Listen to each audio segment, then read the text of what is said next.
नमस्कार, आप देख रहे हैं न्यूज टॉप 9। आपके साथ मैं हूं प्रतिमा मिश्रा। इजराइल और हमास के बीच कहां हो रही है फाइट? 24 घंटे में हमास के कितने लड़ाके मारे गए? आईडीएफ ने अब तक कितने टारगेट ध्वस्त किए? आइए देखते हैं इजराइल फिलिस्तीन युद्ध की टॉप 9 खबरें।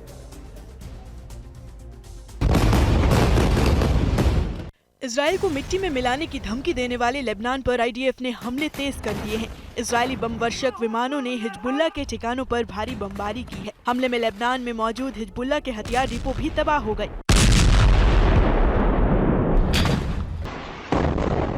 हमास के लड़ाके कई मोर्चों पर इजरायली सेना को कड़ी टक्कर दे रहे हैं। अल कसाम ब्रिगेड ने बेत हनौन इलाके में आईडीएफ पर हमला बोला है।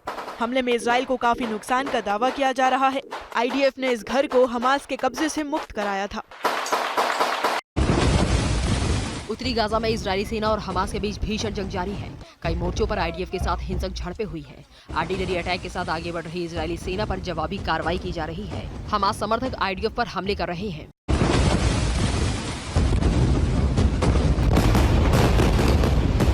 गाजा पर बारूदी गदर जारी है। इजरायली एयरफोर्स हमास के ठिकानों पर बमबारी कर रही है। एयर स्ट्राइक में हमास के ठिकाने नेस्तनाबूद हो गए। आईडीएफ ने नुसरत कैंप पर हमला किया। इस हमले में 6 सिविलियन की मौत हो गई। हमास इजराइल जंग में फास्फोरस बम का इस्तेमाल हो रहा है। आईडीएफ ने गाजा पर एक बार फिर फास्फोरस बम फोड़ा है। तस्वीरों में देख सकते हैं, एक के बाद एक कई बम आसमान से गिरते हुए दिखाई दे रहे हैं। सफेद रंग के फास्फोरस जमीन पर गिरते ही तबाही मचा रहे हैं। वेस्ट बैंक के जनीन में ग्राउंड ऑपरेशन के दौरान हमास लड़ाकों और इजरायली सेना के बीच जबरदस्त फाइट हुई। सिलाट अल दहर में दोनों के बीच हिंसक झड़पें हुई। इजरायली सेना को रोकने के लिए रिहायशी इलाकों में फायरिंग की गई। पिछले 24 घंटे में इजराइल ने हमास को बड़ा नुकसान पहुंचाया है।